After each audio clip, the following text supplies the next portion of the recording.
Hello, and welcome to this week's Penn Energy News Update. I'm J.B. Avance. Plains All-American Pipeline went public with a $1 billion hostile takeover bid of SemGroup following multiple rejections of a $24 a share cash offer. Plains All-American said SemGroup's refusal to engage in discussions regarding its original October 6 proposal prompted the open letter in an effort to inform SemGroup stockholders of the proposal and Plains All-American's continued interest in pursuing the acquisition. SemGroup responded almost immediately with another rejection, stating there was no difference from the initial October 6 offer, which the SemGroup board previously reviewed and had determined substantially undervalued the company. SemGroup, which owns 2,800 miles of pipeline, has since traded at over $28 a share after rejecting the Plains All-American proposal, signaling traders are anticipating the company will solicit a higher offer in the near future. Hess Corporation announced it will proceed with the development of Tubular Bells, a deepwater oil and gas project operated in the Gulf of Mexico. The plan initially calls for 3 subsea production wells and 2 water injection wells from 2 subsea drill centers tied back to a third-party owned spar production facility. It is the first of its kind to be constructed entirely in the United States. Drilling is scheduled to begin in 2012 and initial production expected in 2014, subject of the receipt of necessary government permits. Annual gross production is expected to peak in the 40,000 to 45,000 barrel of oil equivalent per day. Total estimated recoverable resources for Tubular Bells are estimated at more than 120 million barrels of oil equivalent. Eni has revealed discovery of gas made at Mamba South 1, Area 4, offshore Mozambique, is about 50% larger than initially announced October 20th. During the deepening of the well, Eni encountered a new separated pool. It contains a potential of up to 7.5 trillion cubic feet of gas in clean sands from the Eocene age.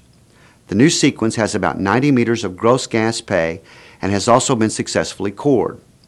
The well will now be drilled to a total depth of about 5,000 meters, after which Eni will move to drill the second commitment well, Mamba North 1, located about 22 kilometers north of the Mamba South 1 location.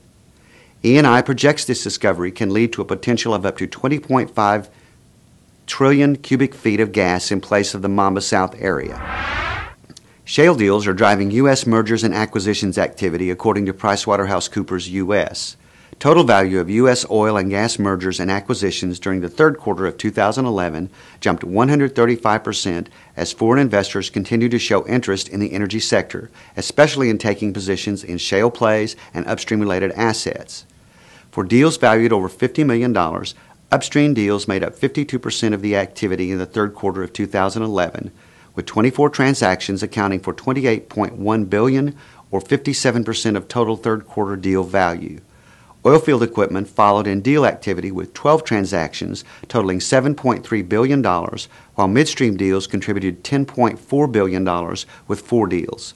There were 6 downstream deals with a total value of $3.1 billion according to PricewaterhouseCoopers.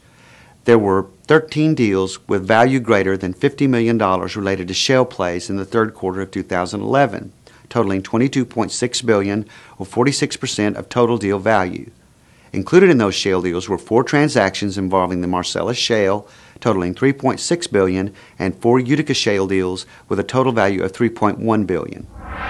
Chicago Bridge and Iron has been awarded contracts by Petron to supply sulfur recovery, tail gas treating, and hydrogen plant technologies for the Bataan Refinery upgrading project in the Philippines.